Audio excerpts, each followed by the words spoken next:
সমকামিতা বাস্তবায়ন করবেন, এক মন্দিরের মধ্যে সমকামী বিবাহ হবে, এই বাংলাদেশের সংস্কৃতি নষ্ট করবেন। নোয়াখালীতে বিশাল প্রোগ্রাম করলাম, হিজবুত তাওহীদের মতো ছোট্ট একটা সংগঠন আজও বন্ধ হচ্ছে না কেন? বর্তমানে মুসলমানদের সংখ্যা বেশি কিন্তু বিজয়ের সংখ্যা খুবই কম।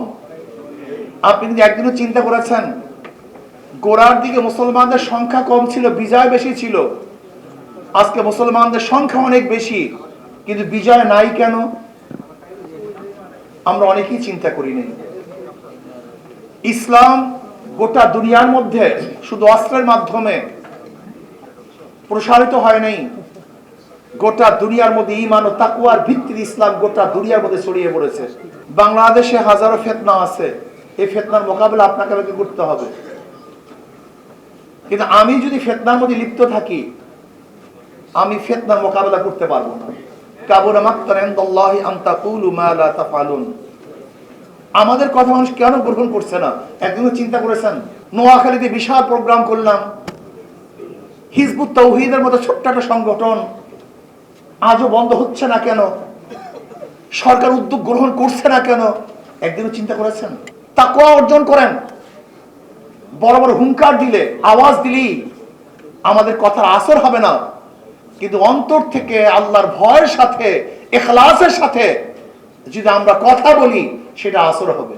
সরকারে গেলেই সরকার মনে করে যে আমি স্থায়ী হয়ে গেছি, আমাকে কেউ নামাতে পারবে না, আমার চেয়ে বড় শক্তিশালী আর কেউ নেই। এই ভাবনাই কিন্তু আওয়ামী লীগকে ধ্বংস করেছে। আওয়ামী লীগ কে মনে করেছে এই আন্দোলনে কি হবে, অমুকের বক্তব্য কি হবে, অমুকে কি করবেন। কিন্তু আস্তে আস্তে আস্তে আস্তে দেখা গেছে সেই ছোট ছোট বীজগুলি এমন আকার ধারণ করেছে, সেখান থেকে আওয়ামী লীগকে রক্ষা করতে পারেনি। আজকে বিএনপি সরকারকে আমরা বলবো যে আপনি ট্রান্সজেন্ডার বাস্তবায়ন করবেন, সমকামিতা বাস্তবায়ন করবেন, এক মন্দিরের মধ্যে সমকামী বিবাহ হবে, এই বাংলাদেশের সংস্কৃতি নষ্ট করবেন, ইসলাম ও আকীদার যে ব্যাপারগুলি আছে তার বিরুদ্ধে আপনি অবস্থান করবেন, আর বাংলাদেশের তৌহিদি জনতা চুপ থাকবে, নীরব থাকবে, এটা কোনোদিন হতে পারে না। এটা আগেও হয় নাই, বর্তমানে হবে না ইনশাআল্লাহ।